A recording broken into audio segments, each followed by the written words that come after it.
Alrighty, and we are live talking about Grand Slam tennis in October.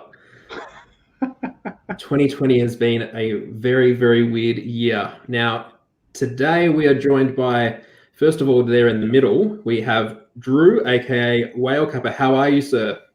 I couldn't be better, man. This is what we were here for. Quarterfinals of the French Open. Men's side, these matchups are exactly what we would have hoped for. The women's side has had incredible drama the whole way. Upset specials this weekend were fun to watch, and excited to see some of these new young players emerge. And looks like we're going to get, on the men's side at least, looks like we're going to get the final that they seem to have engineered a little bit with the draw, a little Nadal versus Djokovic probably. So it's going to be a fun second week here of this fortnight, and credit to the organizers for pulling this off. Yeah, they've done well. Obviously, there's been a little bit of controversy over the last couple of days, but they're doing a great job of keeping things ticking over. And on the writer screen, we have Alex, aka Noops. How are you? It's a beautiful day in the neighborhood, gentlemen. It's been a really fun French Open. As an underdog better, it's been really fun, kind of spraying some units down. Congratulations to Paula Badosa. If anybody has her address, send it to me. I'd like to send her some flowers. I think I was on her in every single match. I did the math the other day. It was something like 3-1 plus 6 or 7 units or something goofy like that. So thank you to her, and thank you to the bookmakers for continuing to price her at plus 200 or better. So it's been a lot of fun, Steve. How about you? Yeah, look, it's been a bit of a mixture, hasn't it? It's been upset city over on the women's side of the draw, and look, it's great to see a lot of players who we haven't seen in the last 8, or at the moment the last 9 of a Grand Slam for quite a while. So look, there's a lot going on there, and it's certainly been an exciting week in terms of those upsets that we didn't quite see coming quite early, and it's good to see those players kind of capitalize and continue on in the draw instead of falling the next round after. And look, on the men's, I think for all the variety that we saw on the women's side of things, I think they will be very happy that there are the names Nadal, Djokovic, and team still left in the draw, as long as along with Tsitsipas and Rublev. So, look, it's been big. It's certainly been a bit of a grind over the last 6 weeks, but I guess that's what we kind of came to expect on the tennis circuit after 6 months off. First up, any particular big surprises besides obviously Alex, your Badosa plays over the last week and a half? Has there been any particular performance from any player that has stood out above all others for you? I think as you start to go through the quarterfinals, and we'll do that for each, there's a handful of names that stick out. On the men's side, it's really exciting to see somebody like Diego Schwartzman here with a chance to win the quarterfinal. Somebody like Rublev playing probably the best, if not the best, clay tennis of his life. That's been really fun. Team, again, continues to play well, coming off probably still being injured after that U.S. Open victory. Sinner, a young player that we've known quite a bit about, not somebody that I realized would be so good on clay, but has had a fantastic run. Nadal's look good. So we talked about a pre-show. I think that we have, just about the right 8 guys here, and everybody's played well. So the men's side has been pretty good. On the women's side, a few surprises. I don't think anybody had Martina Trevisan on there on the women's side in the quarterfinals. I think a few people that Schwitek, whatever it is. Congratulations to you guys for having the courage to go against Simona Halep. That worked like a charm. Podoroska here. I'm trying to remember what her first name is. I can't. Nadia, thank you very much. Nadia Podoroska, another young player. I think she's in her 20s, which at this point actually is pretty old for the ATP, the way we talk about all the 17, 18, 19-year-olds. And Coco Gauff, I think, is still too young to actually be listed on Google scores. But Podoroska's had a good run. I'm excited to see her play Svitolina. And we'll see. Everybody before this tournament thought it was going to be Halep, so it's not going to be Halep. Yeah, and I think something particularly with the early stages of the tournament, I don't have the stats to hand, but it really felt like those players, and you can use Podoroska as an example, qualifiers who had matches and time on court in these conditions really seemed to benefit early in the week, and were able to cause a couple of those key upsets. And you look at the run that Podoroska has been able to knock off. I think it was Putintseva early on, and watching her confidence kind of grow from that. Although it hasn't been the most difficult run in terms of what we've seen at the top level, it's been impressive to see these players kind of stick on. So yeah, Trevisan and Podoroska, and actually push into the last 8. Normally we see these, and you look at those stories and you go, well, it's been fantastic that they've made the 3rd round or the 4th round. They're in the final 8 of a Grand Slam, and a lot of people who are watching the sport probably hadn't even heard of them before this week. Scrolling down here, so far I've gone through all the qualifiers, and the only qualifiers that lost, Nicolescu lost to Collins, Barbara Haas lost to Sue Wei Shea, but I think there's only 2 or 3 qualifiers out of the, what do they have, 13 or 14 in this tournament. It's a whole bunch, but just about everybody won their first round match. Pliskova beat Sharif, but Sharif actually took a set off her. That was a lot closer. It's definitely something that we've seen here, kind of in post-quarantine tennis, if you will. Having those qualifiers, they've been really good. And like you said, we've got 2 in the final 8 on the women's side. Yeah, and to solidify the point you're making, Steve, I follow tennis 365 days a year. I handicap the men's more carefully, so I know a lot of the challenger level players, some of the qualifier players. Like I know some of their strengths and some of their names, some of their games.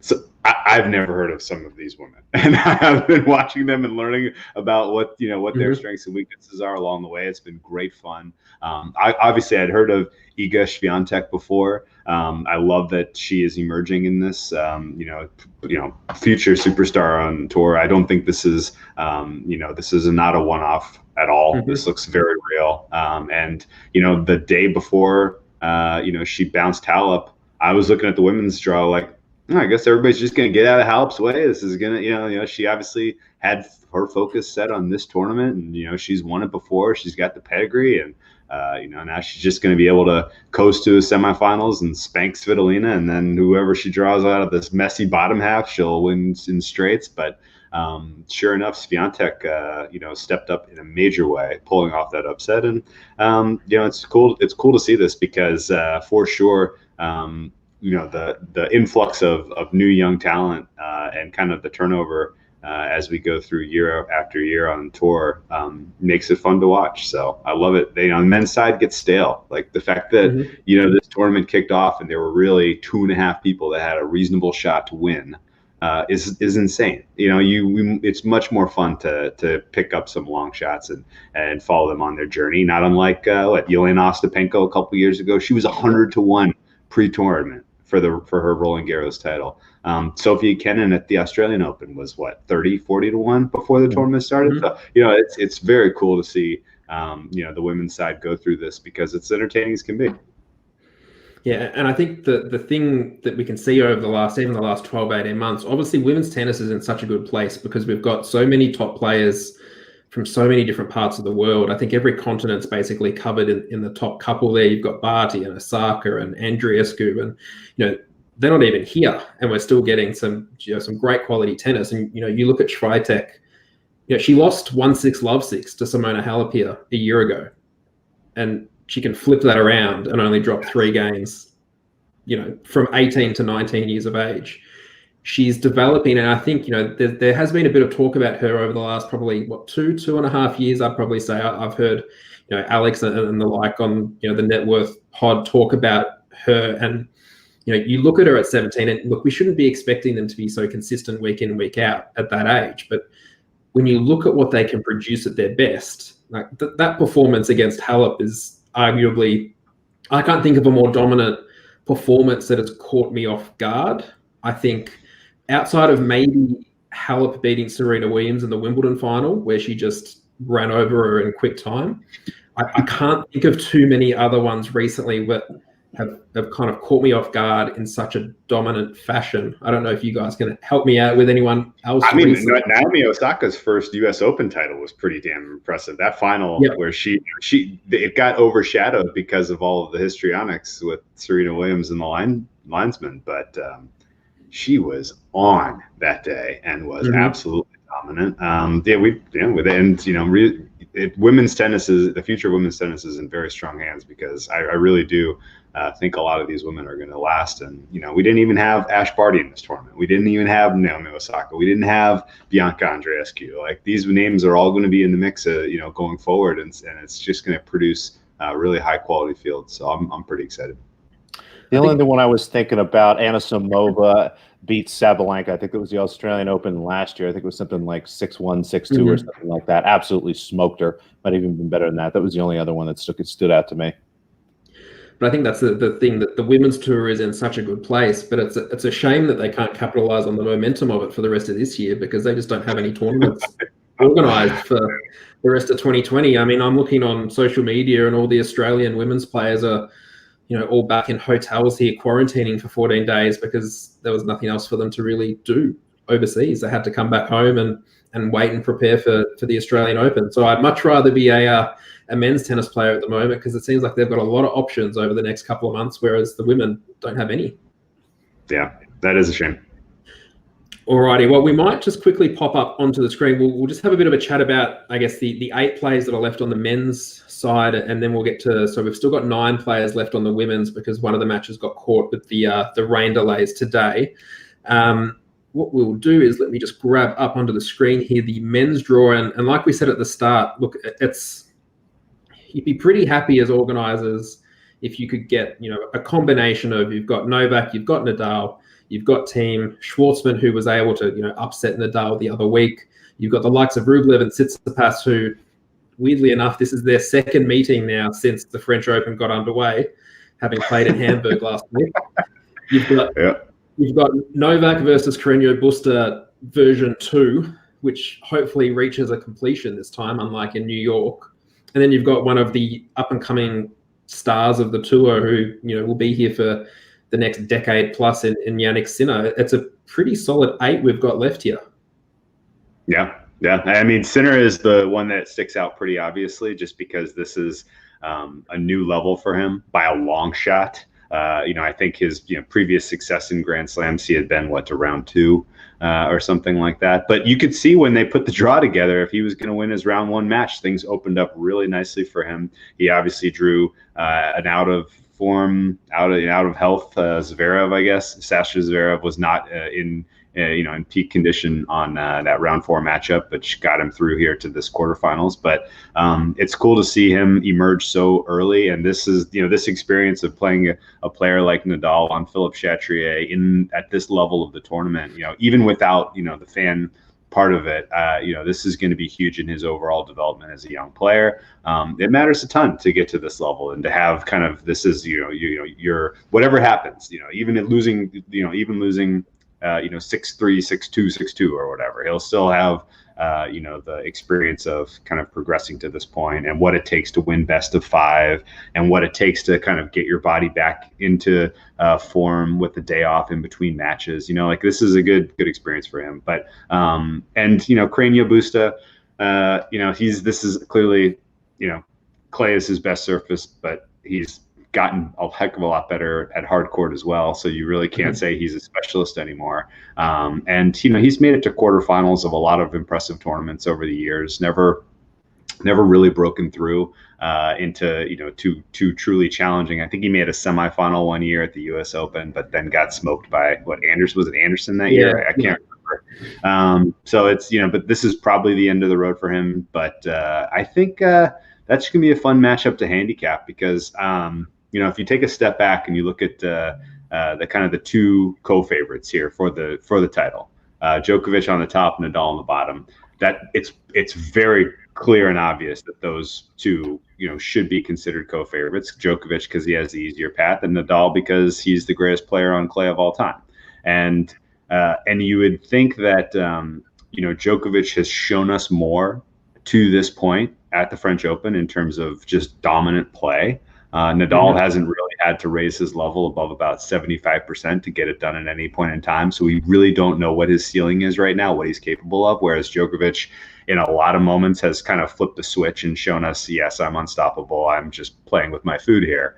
And he's kind of capturing, I think Djokovic specifically is kind of capturing a lot of kind of advantage, kind of adapting his game to take advantage of the conditions, which is to say the weather is wet, it's cooler, something which we don't see a lot from him in normal tennis play is the drop shot. He can obviously do it well, but he's obviously, he's keyed in on the fact that, the ball will is just so heavy and will land with such a thud that the drop shot is remarkably effective, especially at some of the players who want to try to go baseline to baseline with him.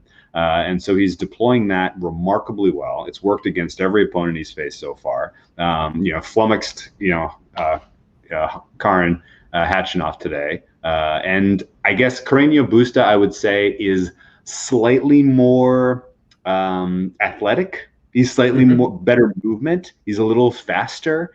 He's not as reliant on playing at the baseline. He does have some, telltale kind of Spanish clay, traits that I think he can get to those drop shots a little bit better. Take that out of Djokovic's arsenal, which may make this a little bit more competitive match than it's currently lined. I think Djokovic does get through unscathed. But I'm keen on an over in this match because I think, especially early on with Carreño Busta, really just kind of unloading all of his athletic advantages to get those drop shots. It's gonna be up to Djokovic to come up with a plan B to dispatch him.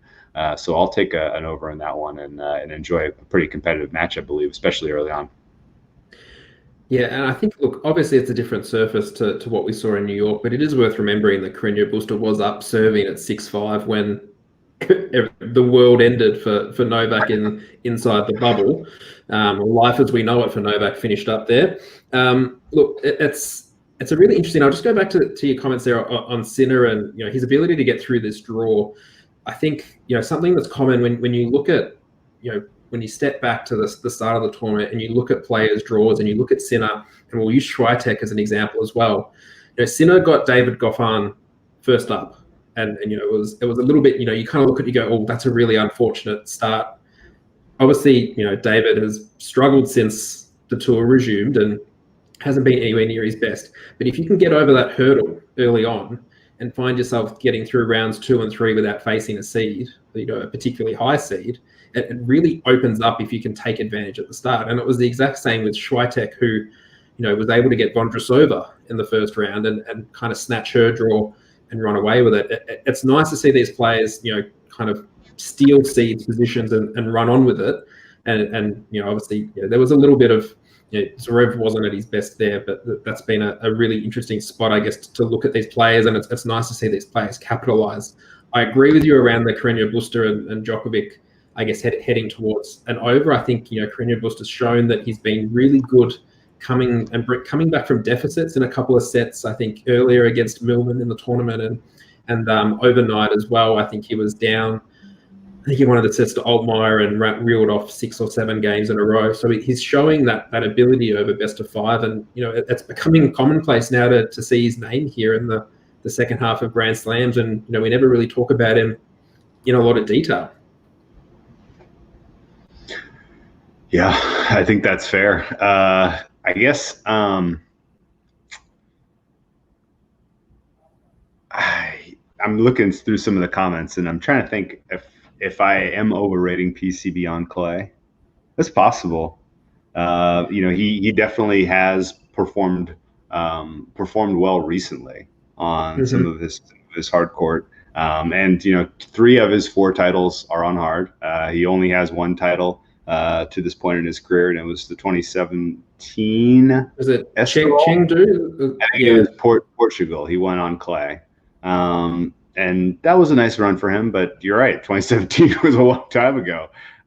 His best performance here at the French Open was also in 2017. He failed to get past round 3 in the last 2 years. So that's a valid point. And I guess I would also say Djokovic really hasn't shown us, as much, clay superiority in the last couple of years as I guess he's this. I would always kind of rate this as his worst slam, but some of that's just because he's always kind of been playing in the Nadal era, so it's tough to win titles that way. But I don't know. I guess Carreño Busta, there's nothing flashy about his game. He's kind of the guy that you can count on to not choke in early rounds against lesser competition. He always seems to grind and find a way. But when it comes up against the top 10, top 5 guys on tour, he needs everything to go right to really pick up wins against these guys. And I guess of all of these, what I would be more surprised.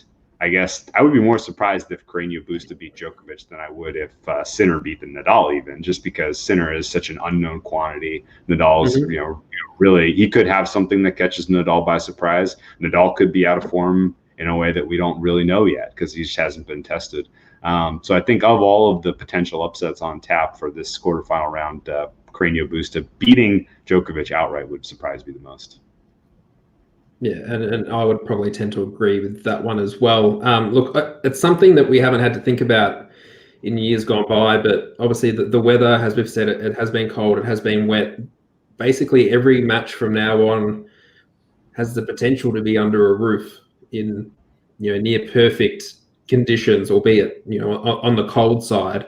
So look, it is another thing to consider, and something that I'm probably going to be putting out previews a little bit closer to start time when we know, because there has been a couple of matches here where they've been playing on the outside courts, but they've still closed the roof on Chatrier, which it doesn't happen at the other slams. Normally they will only close the roof if matches aren't going on the outside court. So it is something else to consider. But look, just watching Novak over the last couple of weeks in particular, in these slower, heavier conditions, good luck to anyone trying to hit past him consistently. And you mentioned his use of the drop shot. It is a little bit surprising in a way because you look at him as arguably the fittest player on tour. That in some instances that he can sometimes use it as a bit of a bailout type of shot to end rallies. When you think about all these strengths, it is a little bit surprising at times, but looking through those three names in that top section with him, you could maybe make a case for Rublev or Tsitsipas to challenge him also over that best of three than best of five.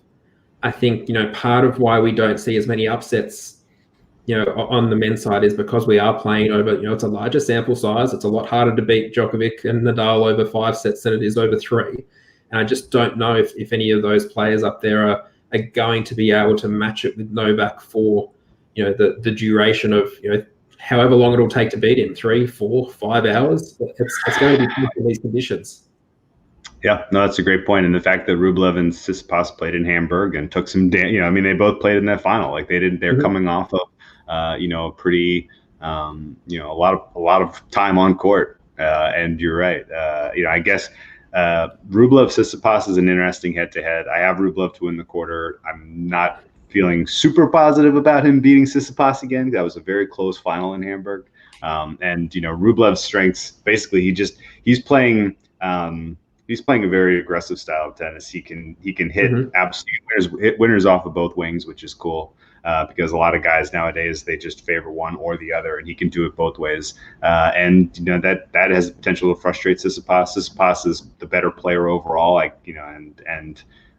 has more weapons, has more fitness, and I would assume this is probably going to be an absolutely bloody five setter that whoever emerges is going to be so gassed that Djokovic makes quick work of them in the semifinals. I mean, that's how this is setting up perfectly. And we see this a lot when, you have at this level, at this stage, if you have two players that are this close, that are playing this superlative, this high a level and a match that's lined close to 50-50, that can pretty much, someone will advance, but that's pretty much the end of the road for them just because of what it's going to take to get there. And you're right, Djokovic's fitness is unparalleled. His ability to just return everything and frustrate everyone, that serves him well against a player like Rublev and Tsitsipas for that matter. So whoever gets through there, Djokovic likely advances unscathed to the final.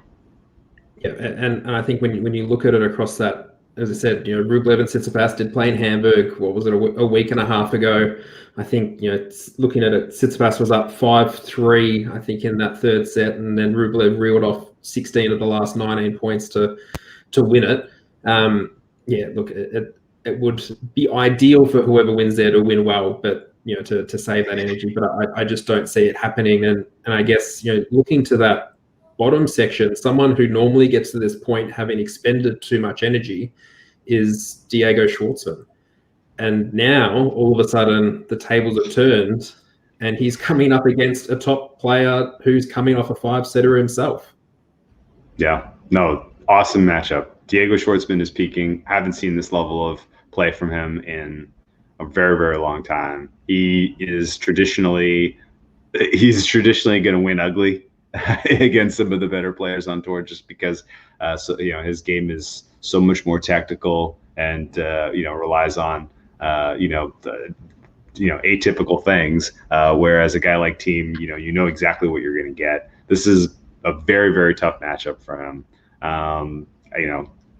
Thiem, I guess I had low expectations for him in this tournament because coming into this on the heels of his first ever slam title, I didn't know if the motivation was really going to be there for him. And then in the draw, they gave him this horrific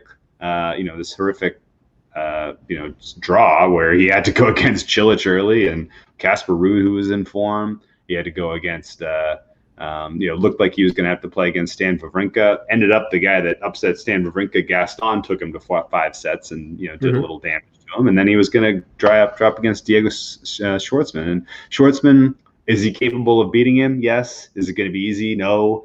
We haven't seen this level of Schwartzman, especially in a final, in our lives. So this is his best chance to make a slam semifinal. Over the course of their career, Thiem is 6-2. Over Schwartzman. The 2 wins that Diego has, he's got one on clay in Buenos Aires. You can probably throw that one out. That was a 3-setter too, and he beat him in a tiebreak in the third set.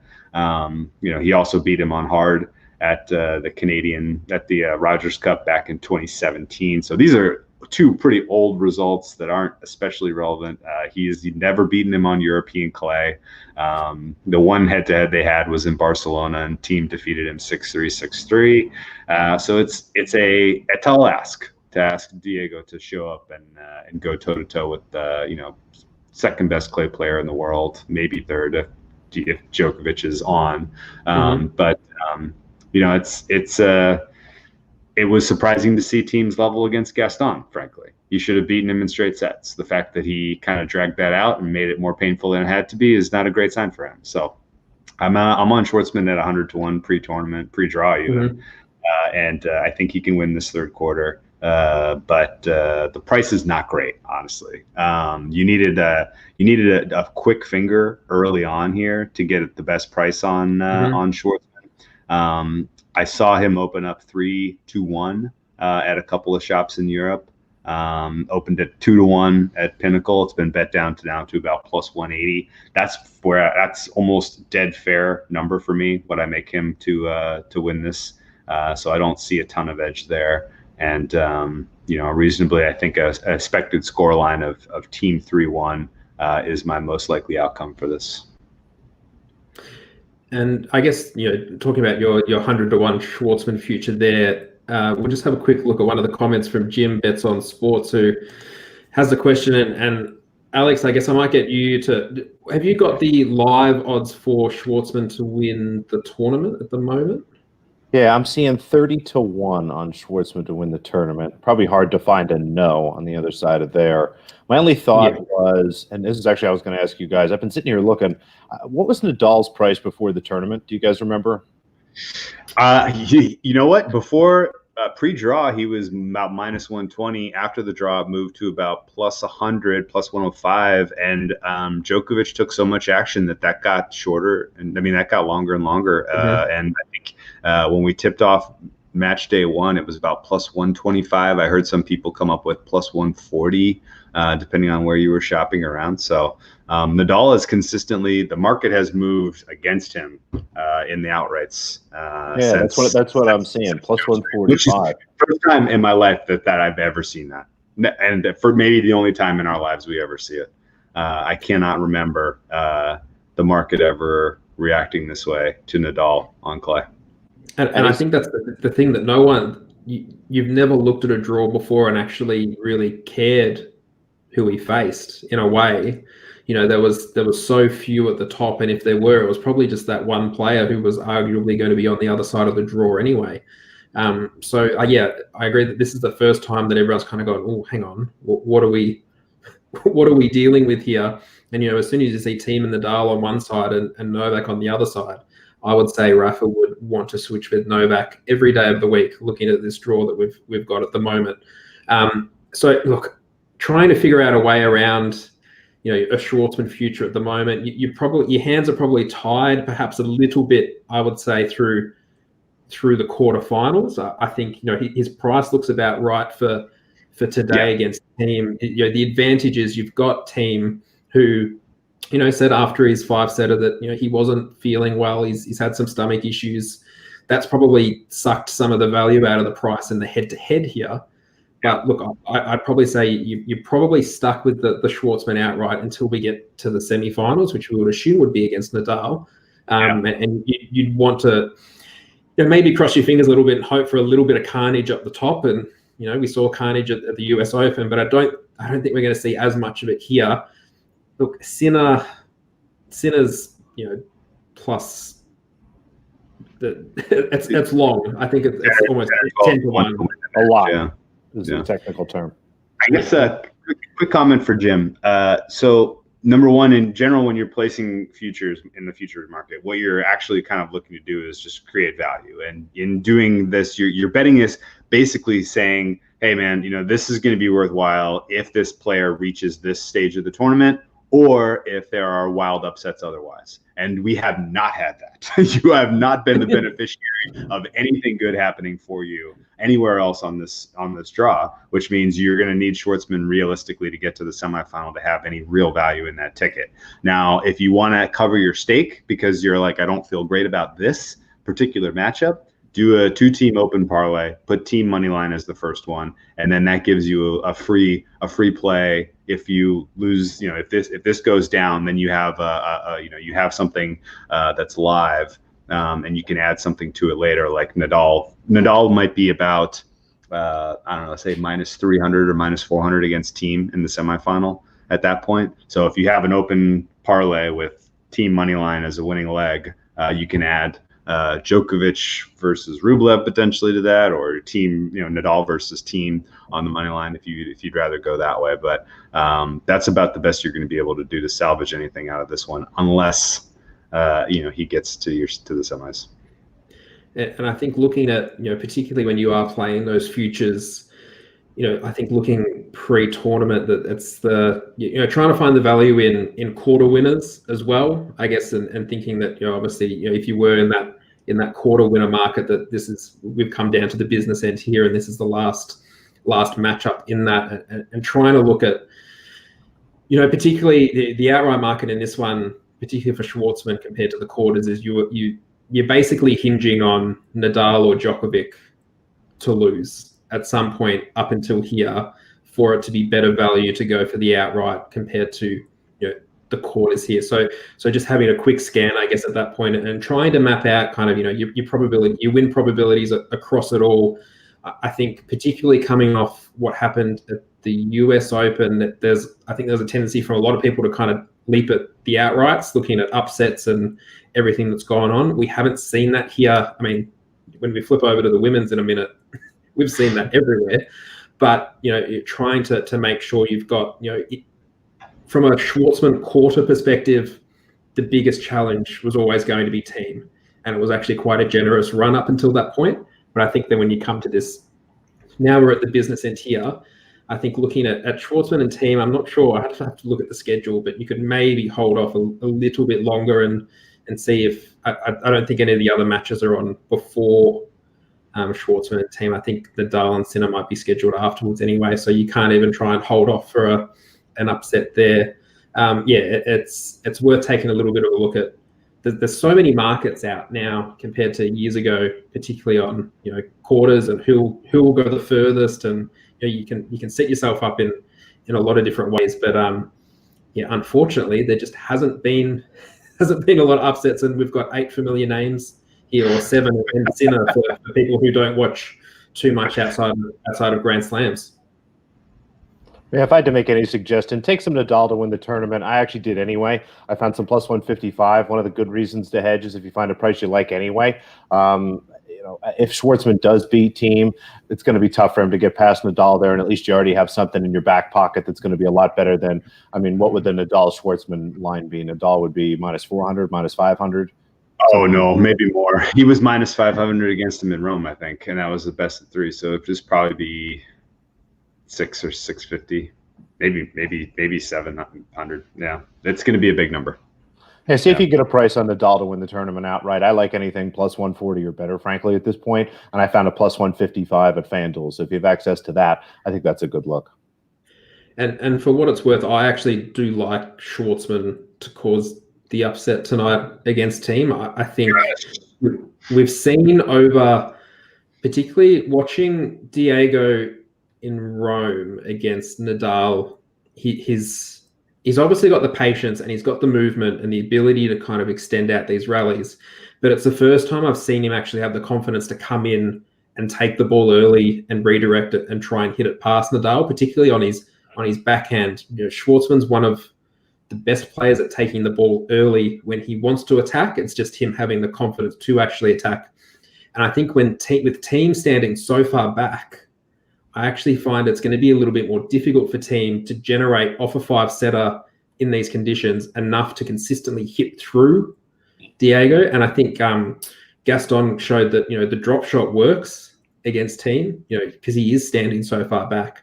But also that if Diego is comfortable coming in and hitting some deep rally balls, but being able to come in and take the ball early, he's going to be able to actually get Team off balance and on the run a little bit more than we've probably seen in the past. So look, I actually am leaning towards that upset for tonight. And look, I'd love to see Diego in the final 4 of a slam. It's a shame that there's no crowds here, because he is one of those players that kind of does generate a lot of buzz when he's out there, mainly because he always looks and plays a little bit like the underdog given his size and stature and the ability. He can get out hit, but in these conditions it'll be hard for Team to consistently hit through him, I think. I agree. Yeah, I'm hopeful. I'm hopeful. I mean, I think the price is fair. Mm-hmm. Team should be the favorite, but all your points are rational and reasonable. And just I worry a little bit about Schwartzman if it goes the longer it goes. It's Team's obviously he's such a marathon man. We've seen Schwartzman look great against Djokovic here in the past and then just fall fatally. We've seen Schwartzman should have upset Nadal here, but the weather delay saved Nadal in that one. It would be fun to see him finally realize some of his chances here. And again, looking at this bottom half, you've got a quarterfinal that has the ability to go for 5 hours and tire both players out against Nadal playing Sinner, which could be over quite quickly. And look, for anyone who's interested in, I've kind of thought about it a little bit. You can maybe make a case for Sinner to win the first set if the roof was closed, I think in perfect conditions, and he really came out swinging. I wouldn't be, particularly in this Sinner versus Nadal matchup, I would want to be going over the smallest case study sample size as possible of 1 set, certainly compared to 5. But it's tough to find. It's tough to find an upset, I think, here against Nadal and Djokovic, which is going to make it tough for all these other outrights. Yeah. Now, do we want to touch on anything else on the men's, or shall we jump over to the women's side and Djokovic Nadal is going to be your final, and we don't really know how Nadal is yet to even be able to start handicapping that. So too early to say. And look, if we're wrong and it's Diego, I think we'll all be happy for other reasons. So I wouldn't mind being wrong about that. No, if it's Diego versus Andre Rublev in the final, go for it. Yeah, I'm retire on that one. All righty, we'll flip over to the women's now, and look, it's a little bit different, a little bit not quite what we've come to expect over the last couple of years. I'll start with you, Alex. Anything out of those? Obviously, we see there in that third match, Jabeur versus Collins is still to play, so they're first up on Chatrier today because of the rain yesterday, suspending play on the outside courts. Any standout names there to you in terms of who's left? Petra Kvitova is the name that sticks out to me the most going into the tournament. I was really excited about her opportunity. I think that she still has a great chance. I was surprised in the futures markets to see that Swiatek was actually the favorite. Let me pull that up right now to see what it is, but I think they were pretty close. I think Swiatek was like Swiatek's plus 210, Kvitova plus 275, so fairly close, but Swiatek the favorite, which I thought was interesting. Her draw might be a little tougher. I think maybe the market is respecting Kenin a bit too much. I need to go back and watch a little bit of what happened during the Ferro match.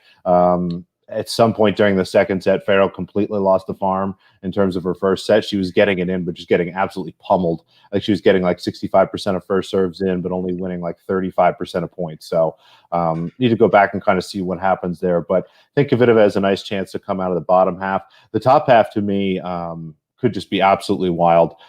A lot of people, if you're an Alina Svitolina fan, you might feel pretty good about that draw, but Podoroska is someone who has the game and the power to hit through her. If Svitolina can win that match, Swiatek has the game again to kind of hit through her. And, again, if she's standing with Kvitova, again, another big hitter there. If it happens to be Siegmund or even Collins or Kenin, somebody like that, it's a tough draw for her. So a lot of fun for me here. I like Kvitova. I think that she gets it done. I'm curious to see the two matches in the top half. I do think Swiatek and Svitolina win, but I've actually placed bets on both of those underdogs there. I think that there's a little bit of value on them. I think that, one of the things that we've seen here is the courts are slow. Like we've talked about, the weather's cold, the clay is wet, the balls are kind of marshmallowy, if you will. They, soak up all that wetness and just, it's funny. Some of those matches you watch, it looks like they're in slow-mo. So you need to actually be able to have a good amount of power, which is funny to think about on clay. I know a lot of times people look for movers, people look for people that are better athletes and things like that. But given the conditions, you need to have a certain level of power to be able to hit through the ball. And as you look at the top half, I think that's some of the younger players like Swiatek and Podoroska. And then the bottom half, you're looking at Kvitova. So I think it's Kvitova versus, probably Swiatek, but I could see Podoroska being there as well. Wow. You don't think this is the perfect opportunity for Svitolina because she's not going up against a name pedigree player where she's going to be the dog, huh? It's tough because she's not going to run into somebody that's inconsistent. She's someone that's going to be able to get to just about any ball you hit, but it's going to be really hard for her to hit winners. As you go back through and look at some of her matches, she's really struggled to hit through the ball enough to get it by some of these people. And again, if she runs into Swiatek, she's got enough power. And again, once you get to the final, I think she's going to face somebody where the phrase, it's the match will be on the other player's racket, if you will.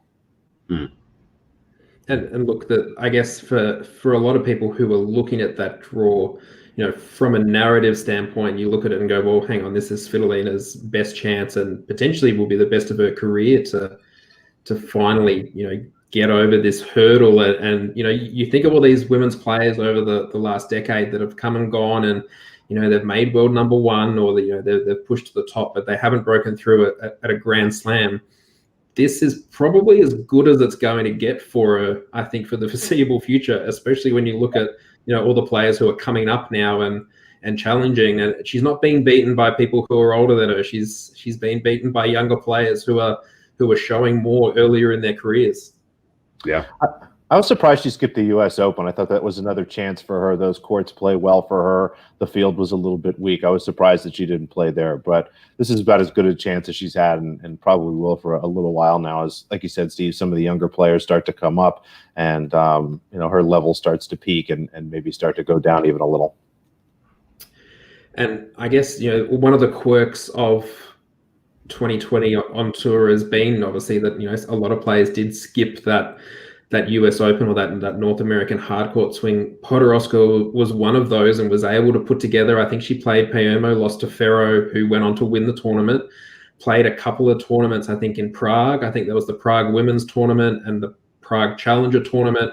She's put together a pretty solid run of results over a month on clay. And, between that and qualifying, she's been able to look like she's the most comfortable player basically on court in that top half, outside of maybe Swiatek. And, it's been great to see her, I don't think she's going to be playing those challenger clay tournaments again for quite some time. So it'll be fascinating to see what happens there.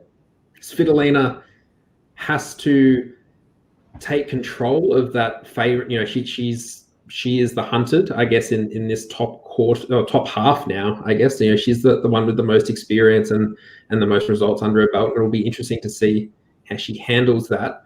I do have a question for you, though, about the bottom half. So as part of my women's preview, I actually didn't get involved with Petra Kvitova before the tournament. I felt like it would be better to kind of see how she goes across the first week and then jump in at her on an outright price. I made the comment before the fourth round. I updated it and basically said, look, I do like her price.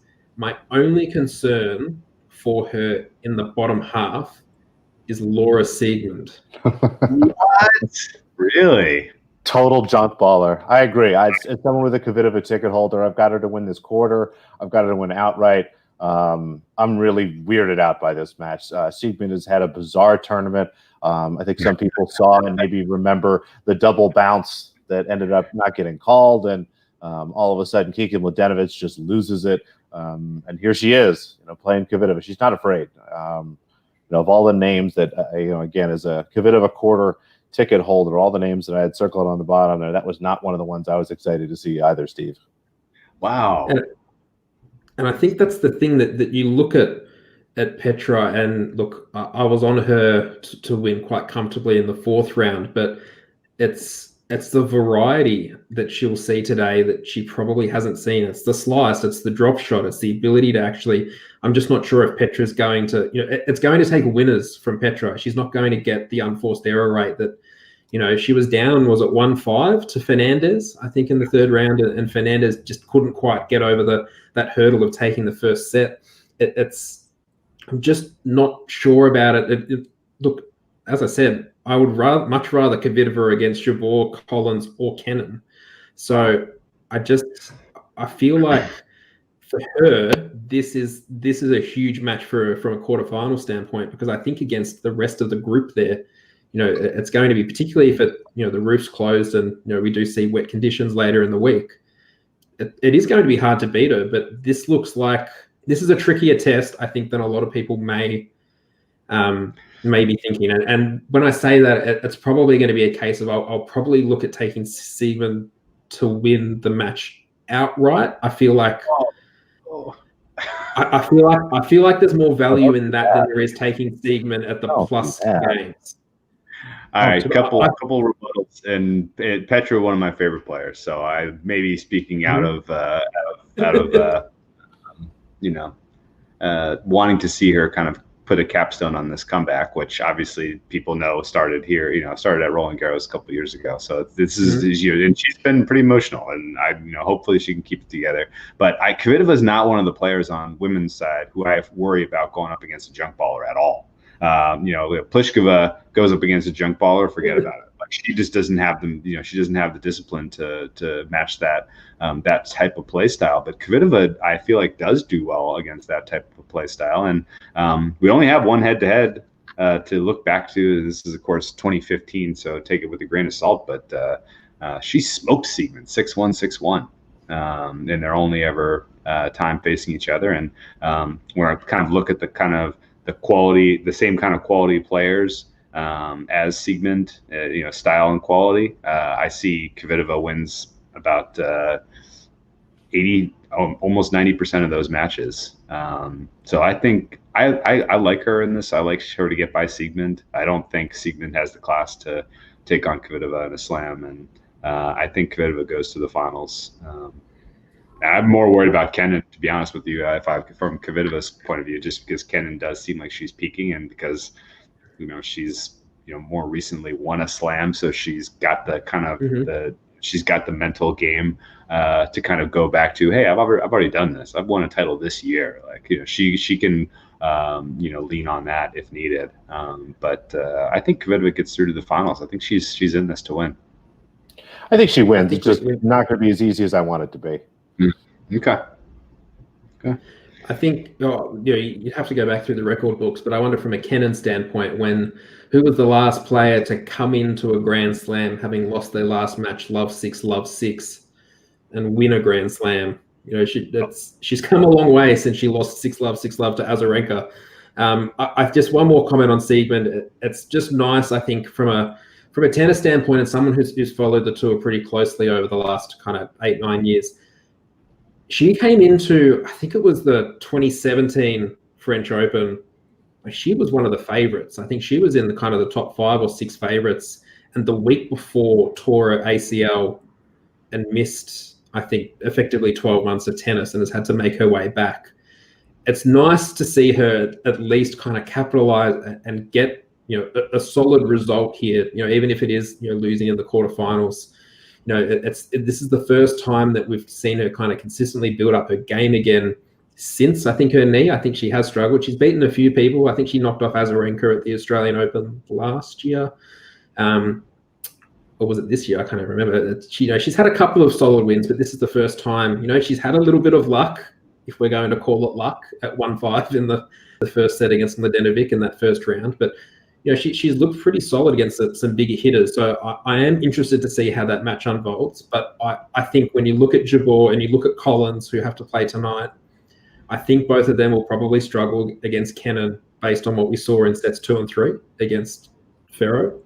So, look, it is going to be a fascinating one. But I think there's good stories there regardless. I think Petra, that would be an amazing story for her to find her way back to the top of the game after, it's great to see her playing tennis after what happened a couple of years ago. So I think whilst on the men's side of things, you've got the usuals, there aren't many bad stories here, I think, when you look across the 9 left.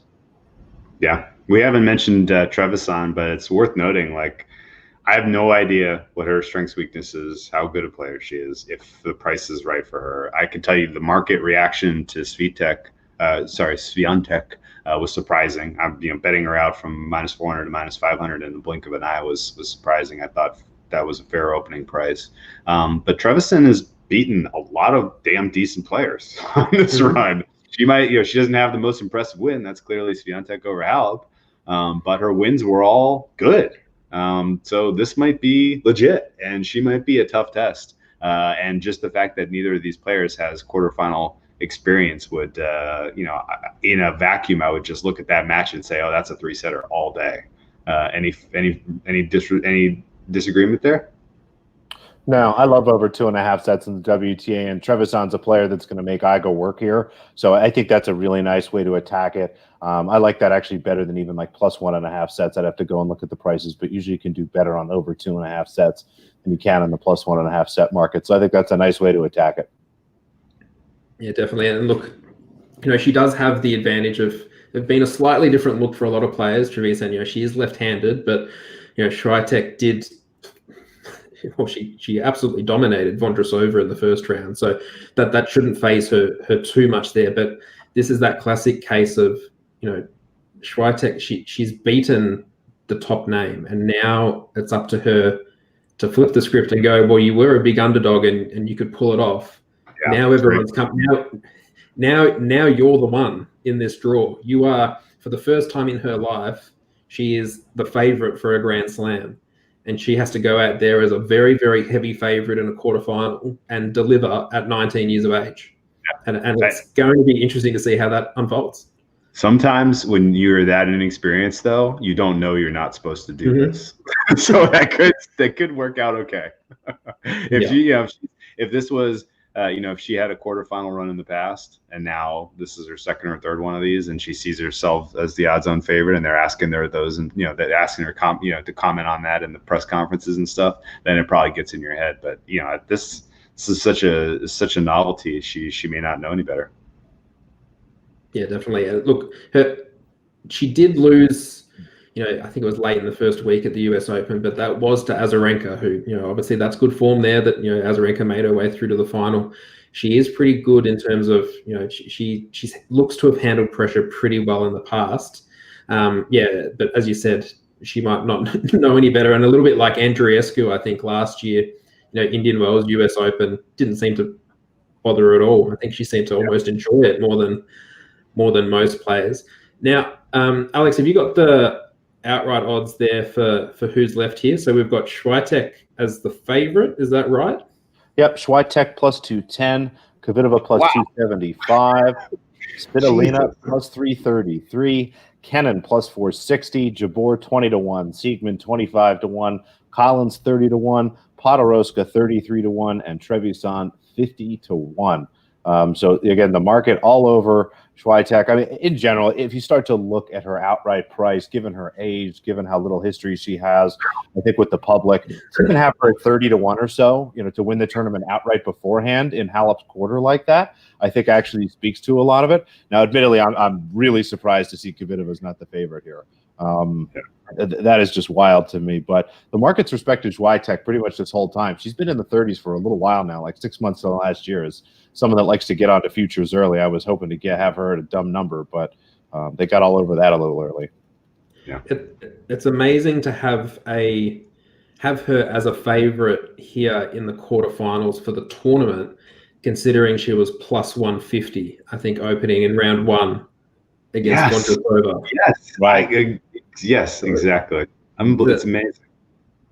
The fact that we've even got to this point, and looking, and I've had a little bit more of a look at a lot of the outright prices across the tournament, and I think having had a chat to Dan Weston the other day as well, because he was talking about, Peronkova was listed as one of the favorites. I think, she was in the top 10 at one point in terms of outrights for the French Open, but her price came in 2.5 times.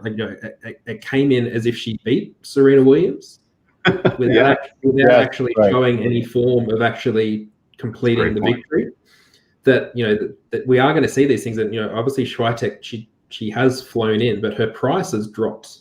Like that's awfully short, I think, for 9 players. Considering you've got Kenin, who has won a slam before, you've got Kvitova, who's won a slam before, you've got Svitolina, who has been here before.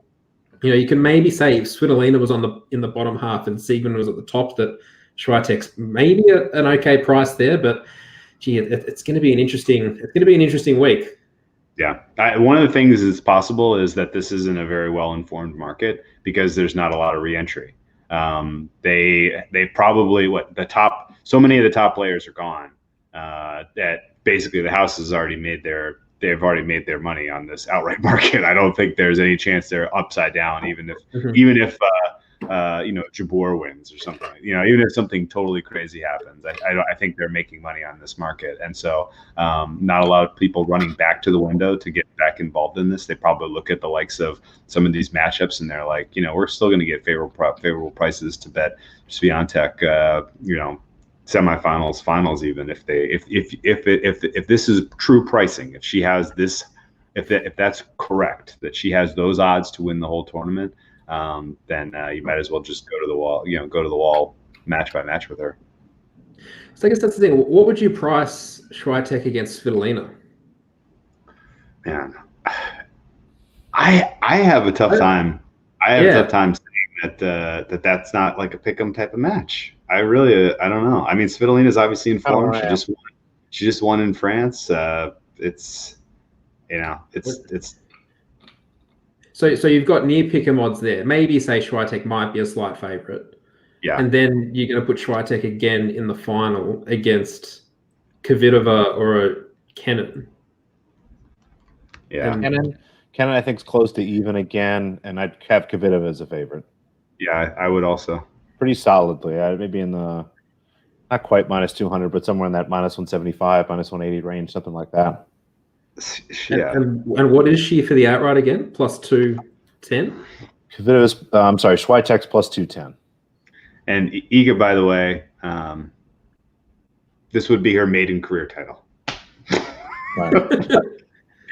It's not, I mean, maybe that's not unheard of, but I certainly can't. Was Ostapenko maiden career? Maybe.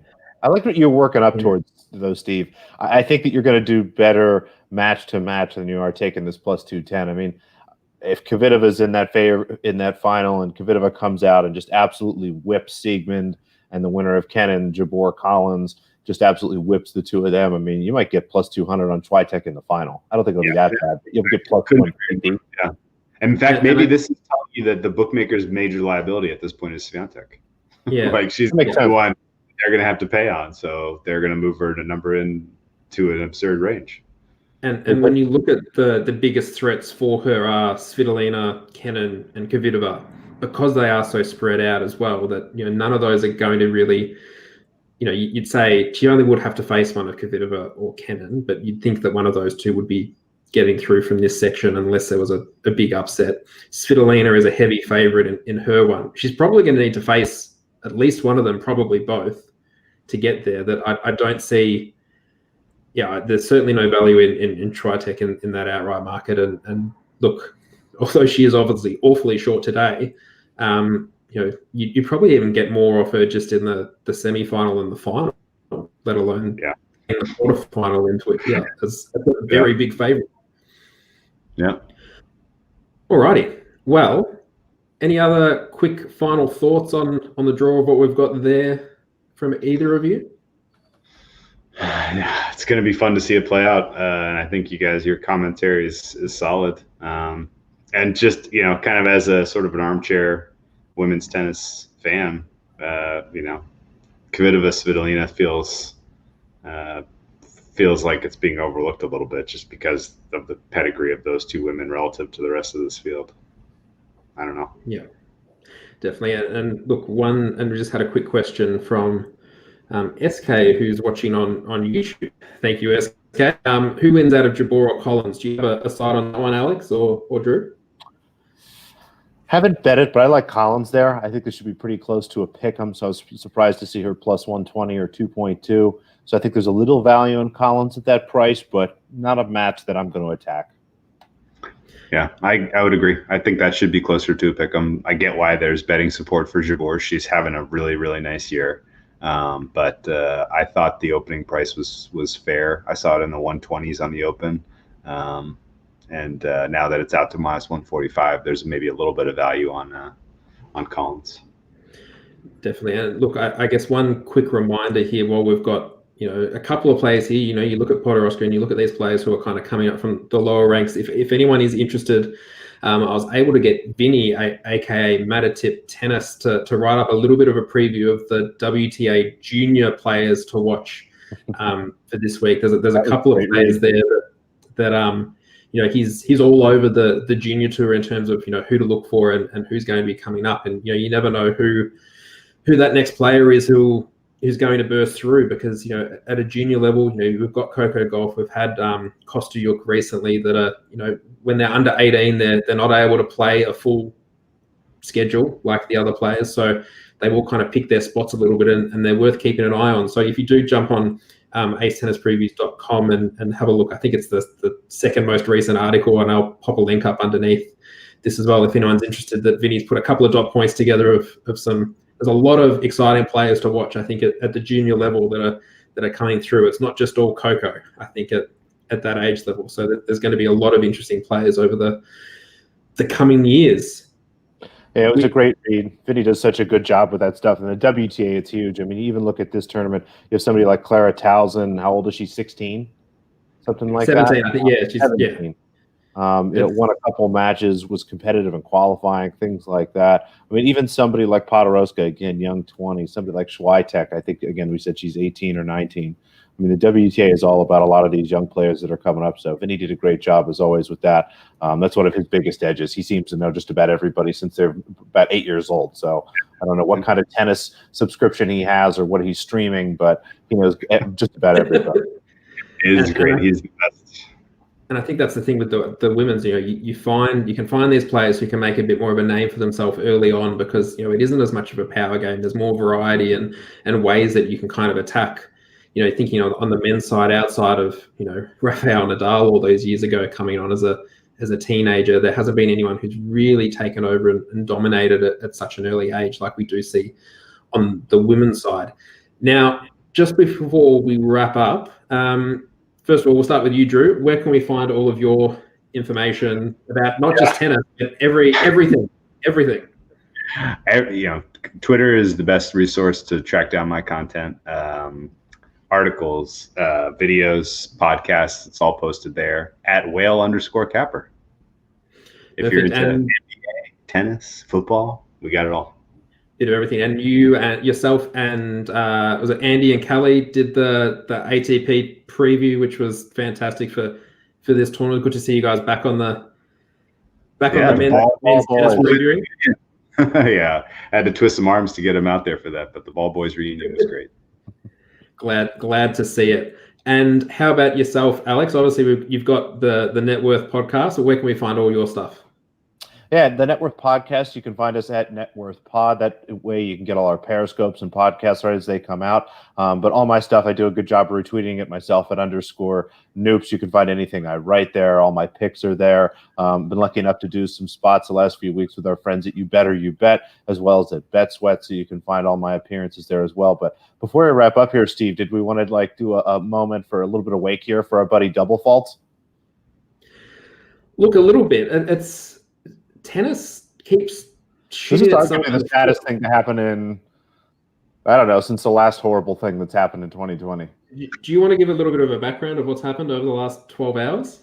I would like to. Let me just make sure I can find the exact handle. But if there is anyone that is on tennis Twitter, you for sure know at DoubleFault28. He is arguably the most prolific creator of GIFs that I've ever seen in general, let alone tennis. If you're a follower of him, you get anywhere from, God, I don't know, 15 to 25 to 50 some days.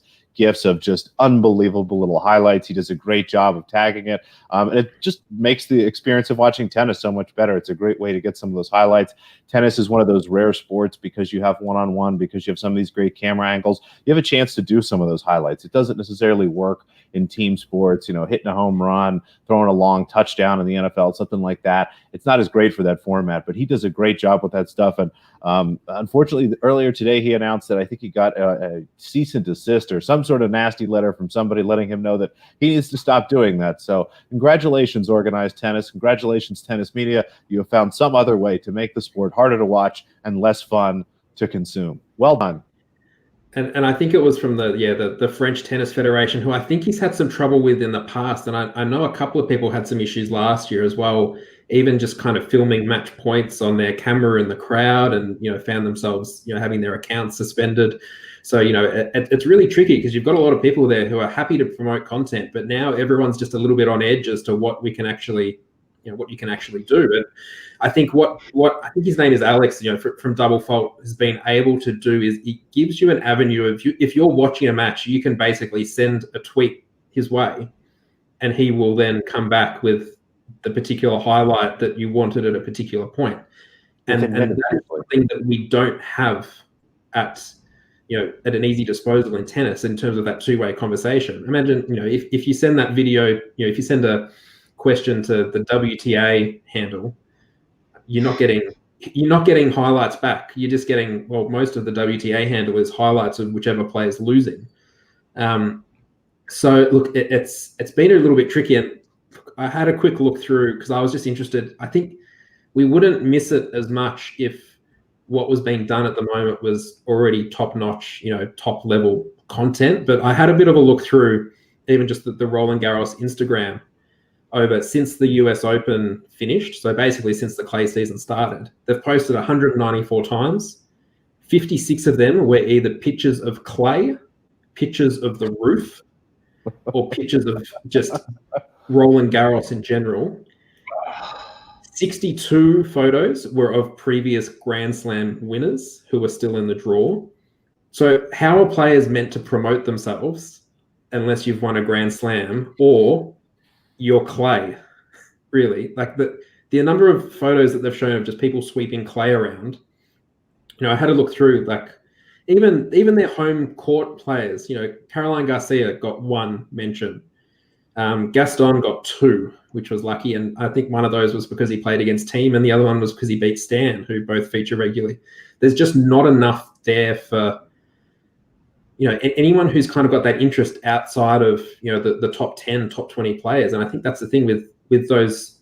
You could talk to Alex, or you could send him a tweet about a challenger to a match going on in Tashkent, and he's able to come back and go, oh, here's the highlight for you, and kind of put it up and retweet it. And people can find it as highlights, but I think also players can actually retweet. The number of times I think he's been retweeted by Roger Federer and Djokovic. There's the ability to grow the game there, but they're just kind of shooting themselves in the foot. Yeah. No, realistically, it speaks to a bunch of people that don't understand social media. They don't get it. I mean, the person who's tweeting clay, you think that's a 20-something-year-old who has a love for tennis? No, It's some old person who doesn't have any freaking idea what to do with that Twitter handle. Yep, pretty much. And yeah, look, when you go through it, I think 12 were Nadal. There's there was I think 8 from qualifying. 2 of them were about Dustin Brown's hair, and another one was about Mark Polman's hat. I'm okay with that. Could use more Dustin Brown hair. Anyway, we'll see what unfolds there, but hopefully he can kind of keep going. And I know he did have this issue last year as well, so hopefully it can be overcome and we can continue to enjoy start a new handle. The tennis community will whip it around. We got Bernard, baby. If Ravi can keep finding handles, we can find you handles. Great call.